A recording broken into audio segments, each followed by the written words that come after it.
நண்பர்களுக்கு வணக்கம். அனைவரும் நலமாக இருப்பீர்கள். திருநெல்வேலி ஜோதிடர் எஸ் மணியன் பேசுகின்றேன். எனது ஜோதிட ஆசானும் எனது தந்தையுமாகிய கோயில்பட்டி திரு கே சங்கரன்பிள்ளை அவர்களையும் ஜோதிட கலையரசு ஐயா ஆதித்ய குருஜி அவர்களையும் வணங்கி, வக்கர சுக்கிரன் என்ன பலனை தருவார் என்பதை பற்றி இன்று பார்ப்போம். வக்ரம் எனப்படுவதற்கு மாறுதலான இயக்கம் என்று பொருள். பஞ்சாங்கத்தில் குறிப்பிட்ட மாதத்தில் குறிப்பிட்ட தேதியில் ஒரு குறிப்பிட்ட நாளிகையில் இந்த கிரகம் வக்ர ஆரம்பம் என்று குறிப்பிட்டிருப்பார்கள். அது ஜாதகம் கணிக்கும் பொழுது அந்த தேதி அந்த நாளிகைக்கு மேல் பிறந்த குழந்தைகளுக்கு அந்த கிரகத்தின் பக்கத்தில் வக்ரம் என்று எழுதியிருப்பார்கள், அல்லது வானா என்று பிராக்கெட்டில் சுருக்கமாக எழுதியிருப்பார்கள். அதை பார்த்து ஜாதகத்தில் கிரகம் வக்ரமா இல்லையா என்பதை தெரிந்து கொள்ளலாம். சில ஜோதிடர்கள் பாதசாரம் எழுதுமிடத்தில் கிரக வக்கிரத்தை குறிப்பிட்டிருப்பார்கள். அதன் மூலம் கிரகம் வக்கிரமாக இருக்கிறதா இல்லையா என்பதை அறிந்து கொள்ளலாம். ஜோதிடத்தில் உள்ள மாயத்தோற்றங்களில் இதுவும் உண்டு. ஜோதிடமே ஒரு மாயத்தோற்றம்தான் என்னும் நிலையில் அதிலும் உள்ள ஒரு கணிக்கு சிரமமான அமைப்பு வக்ரம் எனப்படும் நிலை.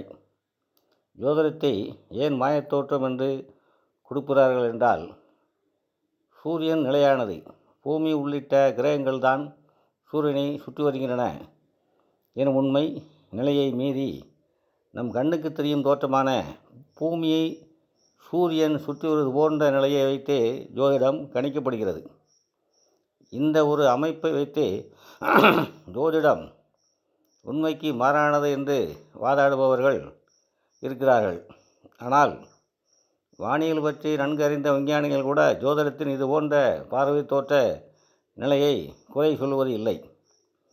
வானசாஸ்திரம் 2 விதமான கோட்பாடுகளை கொண்டே இருக்கிறது. ஒன்று சூரிய மைய கோட்பாடு எனும் நிஜத்தோற்றம். இரண்டாவது பூமி மைய கோட்பாடு எனும் ஜோதிடம் சொல்லும் பார்வை தோற்றம். நவீன விஞ்ஞானிகள் பூமி மைய கோட்பாட்டை ஏற்றுக்கொண்டே இருக்கிறார்கள். ஒரு கிரகம் தற்போது இந்த ராசியில் இருக்கிறது என்று ஜோதிடம் சொல்லும் கிரகத்தின் ராசி இருப்பு நிலை சரியே என்று ஒத்துக்கொள்ளும் நவீன விஞ்ஞானம் அந்த ராசியில் அந்த கிரகம் இருப்பதால் இந்த விளைவு என்று பலன் சொல்வதைத்தான் ஏற்றுக்கொள்ள மறுக்கிறது. அதே நேரத்தில் அந்த பலன் உண்மைதானா, அவ்வாறு நடக்க சாத்தியம் உள்ளதா, ஏற்கனவே அவ்வாறு நடந்திருக்கிறதா என்று ஆய்வு செய்யவும் மறுத்து கண்களை மூடிக்கொள்கிறது. ஆயினும் ஜோதிடத்திலும் ஜெனட்டிக் சமாச்சாரத்தைப் போல ஏதோ ஒன்று ஒளிந்திருக்கிறது என்று ஆராய இப்போது சிலர் முனைந்திருப்பது வரவேற்கத்தக்க விஷயம். முக்கியமாக மருத்துவராக இருக்கும் அனைவரும் ஜாதகத்திலும் செவ்வாய் வலுப்பெற்று இருப்பது எப்படி? அரசில் அங்க வைக்கும் ஒருவருக்கு சூரியன் வலுவாக இருக்கிறாரே ஏன் என்பது போன்ற ஆராய்ச்சிகள் இப்போது நடக்க ஆரம்பித்திருப்பது களவியல் விஞ்ஞானம் என்று நான் பெருமையுடன் குறிப்பிடும் இந்த ஜோதிட சாஸ்திரத்தை என்றேனும் ஒரு நாள் நவீன விஞ்ஞானம் ஏற்றுக்கொள்ளும் போது தெரிய வரும். ஒரு கிரகத்தின் வக்கர நிலை என்பது அந்த கிரகம் தன் நிலையிலிருந்து பின்னோக்கி செல்வது போன்ற ஒரு மாயத் தோற்றத்தை பூமியிலிருந்து பார்க்கும் நமக்கு அளிப்பதை குறிக்கும். அருகருகே ஒரே வேகத்தில் பயணம் செய்யும் ரயில் பெட்டியில் இருக்கும் இருவர் ரயில் போகும் வேகத்தையும் 2 ரயில்களுக்கும் இடையில் உள்ள தூரத்தையும் பொறுத்து ஒரே இடத்தில் அசையாமல் இருப்பதைப் போல உணர்வார்கள். 2 ரயில்களில் ஏதேனும் ஒன்றில் வேகம் மாறுபட்டு தூரமும் விலகும் போதே அவர்கள் பின்னோக்கி போவது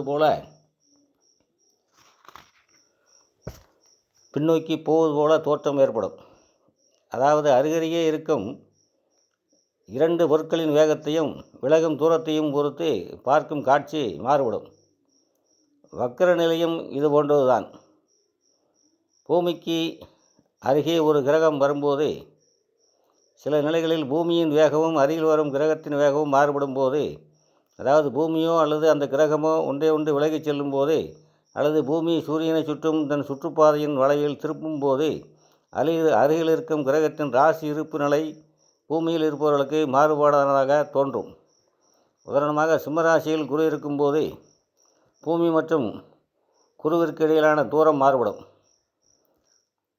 குருவிற்கு இடையிலான தூரம் மாறுபடும் போதோ அல்லது பூமியின் சுற்றுப்பாதை மாறுபடும் போதோ பூமியில் இருந்து பார்க்கும் நமக்கு குரு பின்னோக்கி செல்வது போலவும் அதன் மூலம் கடகத்தில் இருப்பது போலவும் தோற்றம் ஏற்படும். இதுவே கிரகங்களின் வக்கிர நிலை எனப்படுகிறது. உண்மையில் வக்கிரம் எனப்படுவது நாம் காணும் ஒரு பார்வை தோற்றம் மட்டும்தான், உண்மை நிலை அல்ல. கிரகங்களின் சுழல் வேகங்கள் ஒருபோதும் கூடுதலாகவோ குறைவாகவோ மாறுவதில்லை. அவற்றின் வேகங்கள் நிலையானவை. ஆனால் பூமியிலிருந்து நமக்கு கிரகங்களுக்கு இடையிலான தூர வித்தியாசங்களால் ஒரு கிரகம் பின்னோக்கி செல்வது போல தோற்றம் ஏற்படுகிறது. பஞ்சபூத கிரகங்களான குரு, செவ்வாய், சனி, சுக்கிரன், புதன் ஆகிய 5 மட்டுமே இந்த வக்கிர நிலை ஏற்படும். அதிலும் குரு, செவ்வாய், சனி ஆகிய பூமிக்கு வெளிவட்டத்தில் இருக்கும் கிரகங்கள், அதாவது பூமிக்கும் சூரியனுக்கும் இடையில் இல்லாமல் பூமிக்கு வெளிப்புறத்தில் இருக்கும் கிரகங்கள் பூமியை நெருங்கும் போது இந்த விளைவு ஏற்படும்.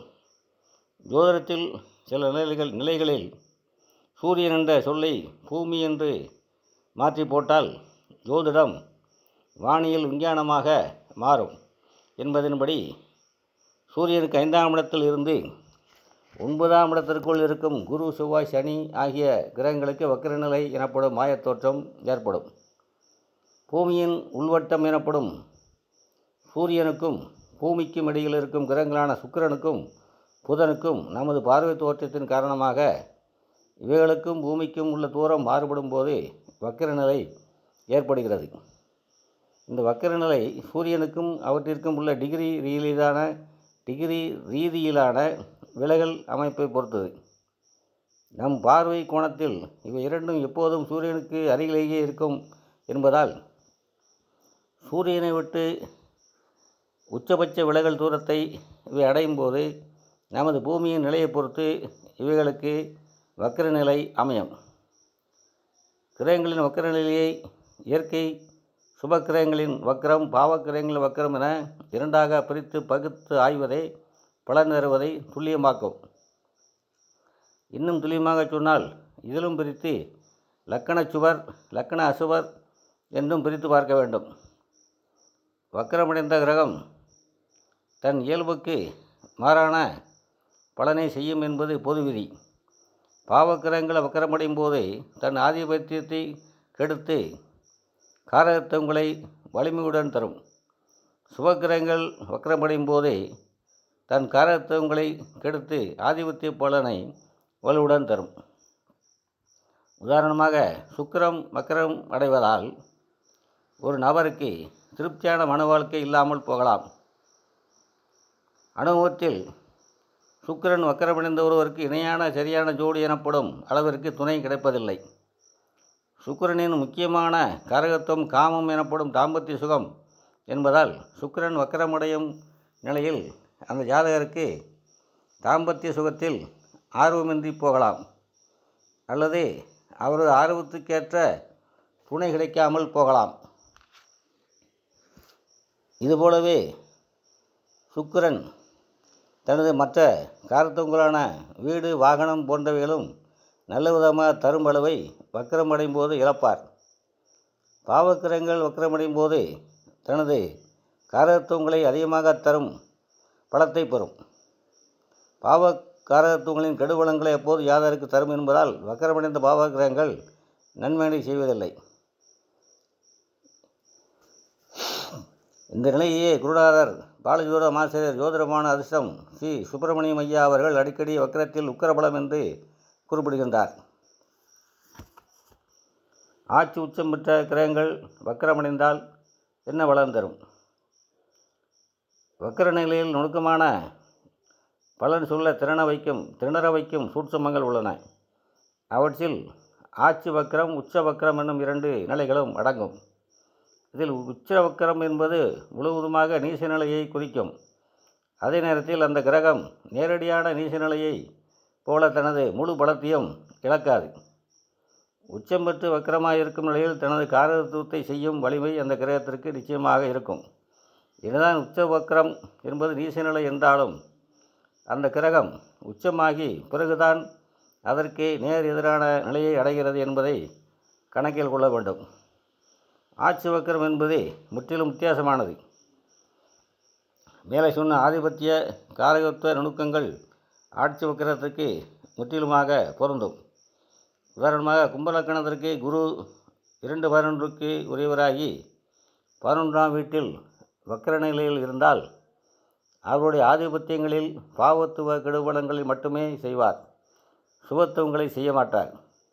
எடுத்துக்காட்டாக 2ஆம் இடம் என்பது தனம், வாக்கு, குடும்பம் எனப்படும் சுப ஆதிபத்தியங்களை கொண்டது என்றாலும் மாரகம் எனப்படும் இன்னொரு பாவ ஆதிபத்தியமும் 2ஆம் வீட்டிற்கு உண்டு.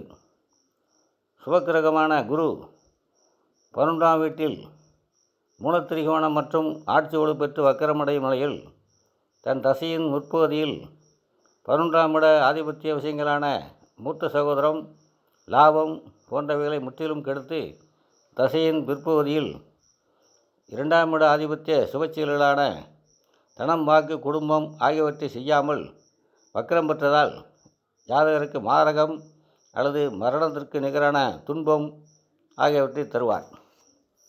இத்துடன் இந்த பதிவை நிறைவு செய்கின்றேன். மீண்டும் அடுத்த பதிவில் சந்திப்போம். அனைவரும் நலமாக இருப்பீர்கள். வாழ்க வளமுடன்.